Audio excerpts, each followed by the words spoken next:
Hi, so this is a tutorial on how to play the chords in Let Me Sign by Rob Pattinson. If you want just to look at the song only, there's a separate video on that, but if you're newer to guitar and you want a closer look at these chords, we'll do that here. There's 4 chords in this song. They're all pretty basic chords. The only one that's a little bit tricky is the F major bar chord, and it's a good song to play if you want to practice your F major bar chord. It's good for a couple of reasons. One of them is you have to transition into the F major bar chord and out of the F major bar chord to chords that have pretty different shapes. And the other reason is because when you play this song, you do these nice, sort of strong, slightly slower strums, like, and you can really hear the notes well. And so if you've got buzzing or muting, you'll hear it. Okay, so the first chord in the song is an A minor chord. The way you get that is you take your first finger and put it on the second string, first fret. Take your third finger and put it on the third string, second fret. And then take your fourth finger and also put it at the second fret, but this time it's on the fourth string.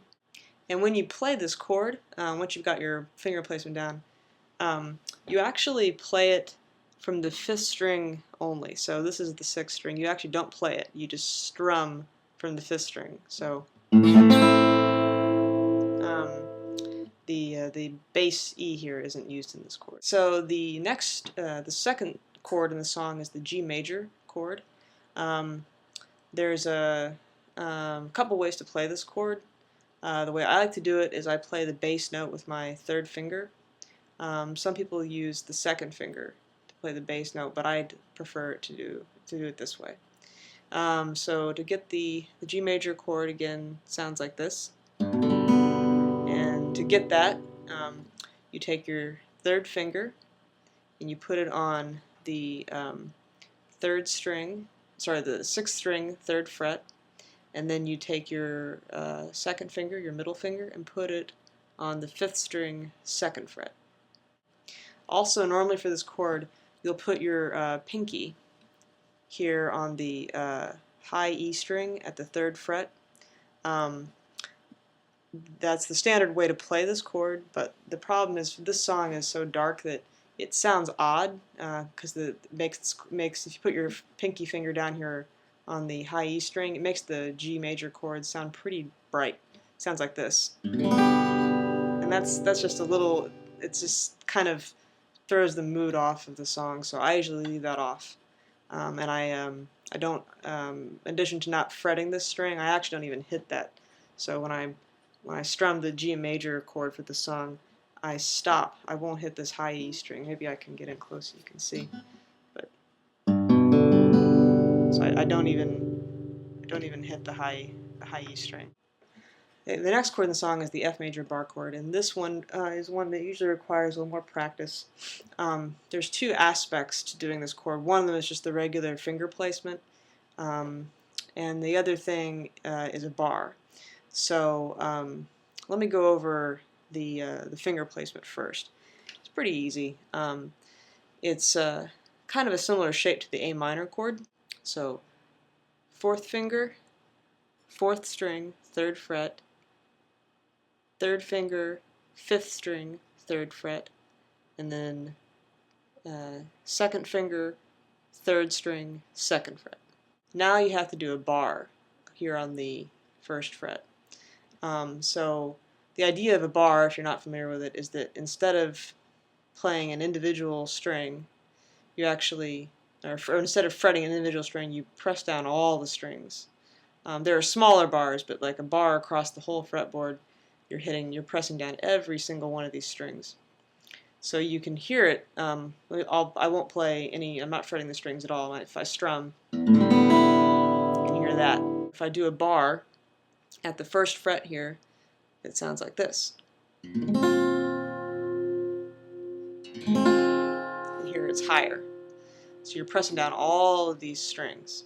So to play a bar, you don't actually use the the underside of your finger, you actually use the side of your finger, so like here.